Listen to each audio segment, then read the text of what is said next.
નમસ્કાર, નવનિર્માણ ન્યૂઝમાં આપનું સ્વાગત છે. હું છું ભૌમિક પાઠક.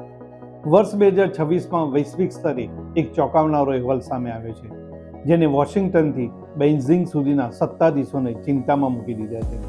સામાન્ય રીતે આપણને એવું લાગે છે કે આ કોઈ નવો પરમાણુ બોમ્બ કે ત્રીજા વિશ્વયુદ્ધનો ડર છે, પરંતુ વાસ્તવમાં આ ભય એક ડેમોગ્રાફિક ટાઈમ બોમ્બ એટલે કે વસ્તી વિષયક પરિવર્તનનો છે.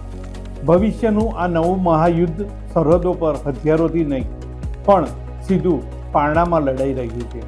અહેવાલ અનુસાર વર્ષ 2050 સુધીમાં માનવ ઇતિહાસમાં પહેલીવાર ઇસ્લામ અને ખ્રિસ્તી ધર્મની વસ્તી એકદમ બરાબરી પર આવી જશે. એક વૈશ્વિક વસ્તીમાં આ બંને ધર્મોનો હિસ્સો લગભગ 30થી 31% થઈ જશે. એટલે કે દુનિયામાં દર 100માંથી 60 લોકો માત્ર આ બે જ ધર્મના હશે. આ ગ્લોબલ વસ્તી વિસ્ફોટની સીધી અસર સ્થાનિક વેપાર, નોકરીઓ અને અર્થતંત્ર પર પડવાની છે. સુરત કે અમદાવાદમાં કાપડ અને ડાયમંડ એસોસિએશનના વેપારીઓ તેમજ વિદેશ ભણવા જવા માંગતા વિદ્યાર્થીઓ માટે આગામી સમય ભારે કોમ્પિટિશનવાળો રહેશે.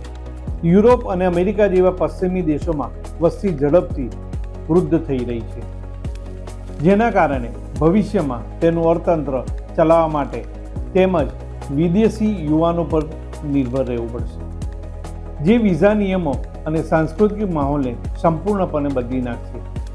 વસ્તી વૃદ્ધિના આંકડા પર નજર કરીએ તો વૈશ્વિક સરેરાશ વસ્તી 35% વધશે, જ્યારે મુસ્લિમ વસ્તી 73%, ખ્રિસ્તી વસ્તી 35% અને હિન્દુ વસ્તી 34%ના દરે રહેશે, જ્યારે બૌદ્ધ ધર્મની વસ્તી સ્થિર રહેશે.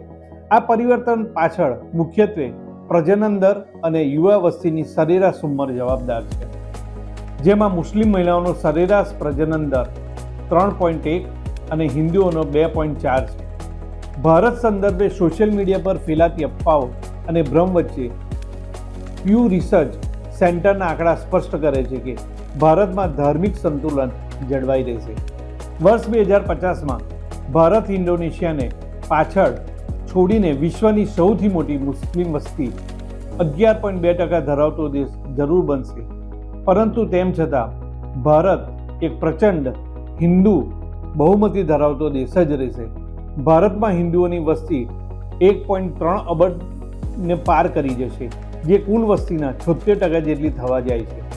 આમ 2050ની દુનિયામાં સત્તા મિસાઇલોથી નહીં પરંતુ દેશ માટે સૌથી વધુ યુવા વસ્તી હશે.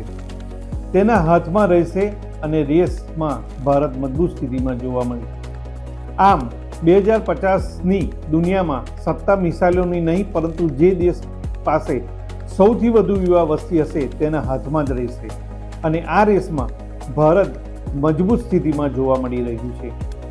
અત્યારે બસ આટલું જ. નવા એપિસોડ સાથે ફરી મળીશું, ત્યારે રજા આપશો. નમસ્કાર.